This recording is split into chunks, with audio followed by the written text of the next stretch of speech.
Oke, next adalah present perfect. Kita lihat dulu ya fungsinya. Fungsi yang pertama adalah present perfect itu menyatakan aktivitas yang telah terjadi, yang telah ya guys ya, yang telah terjadi secara sempurna seperti itu. Contohnya misalnya he has eaten pizza. Nah, kita lihat ya rumusnya ya. He di sini dia sebagai subjek. Kemudian sini ada has. Di sini has atau have ya, karena he nanti kita akan bahas di sini. He dia pakai has atau has not nanti ketika negatif ya. Jadi she, he, it itu pakai has atau has not. Jadi contohnya he has eaten pizza.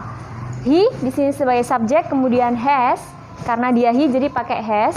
Kemudian eaten. Jadi eaten di sini dia pakai verb 3 dari kata eat, ate, eaten. Kemudian pizza ada dia jadi objeknya seperti itu ya. Ini rumusnya.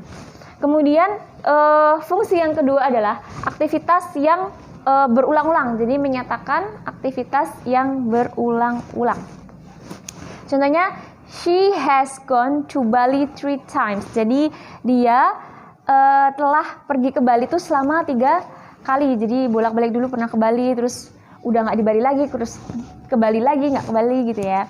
Kemudian kita lihat di sini sekali lagi kalau misalnya I, you, we, they atau ayu, dewi gitu ya biar mudahnya itu akselerisnya itu pakai have atau have not. Have ini kalau misalnya dia positif, have not kalau misalnya dia negatif. Nah, kalau she, he, it itu pakai has. Kalau misalnya negatif pakai has not. Contohnya seperti ini. Misalnya I have watched TV misalnya gitu. Jadi aku telah menonton televisi misalnya kayak gitu. Jadi kalau verb 3 biasanya kalau present perfect itu biasanya pakai kalau diartikan itu kayak sudah gitu ya.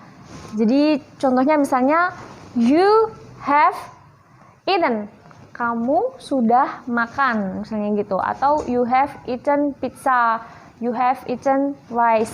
We misalnya they sama ya pakai have, they have studied English misalnya kayak gitu ya. Kemudian kalau misalnya she tinggal ganti dia pakai has atau has not. She has gone, dia telah pergi atau dia sudah pergi. Kalau misalnya pakai he juga sama, he has studied English misalnya seperti itu ya.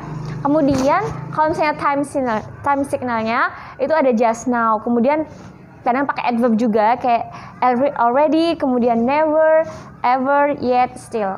Kalau misalnya pakai already, misalnya contohnya tinggal ditambahin aja I have already watched TV. Oke. Nah, itu tadi kalau misalnya contohnya positif dan negatif. Kalau misalnya interrogatif gimana? Hampir sama ya seperti present continuous. Jadi to be-nya aja yang ini auxiliaries-nya yang ditaruh di depan. Jadi have you, misalnya you ya, have you watched TV? Kalau misalnya jawabannya yes I have. Kalau misalnya belum, no I haven't. Kalau misalnya di sini, kalau misalnya she has watched TV misalnya gitu. Jadi kalau misalnya dia jadi interrogatif, jadi has she watched TV? Kalau misalnya yes she has. No, she hasn't.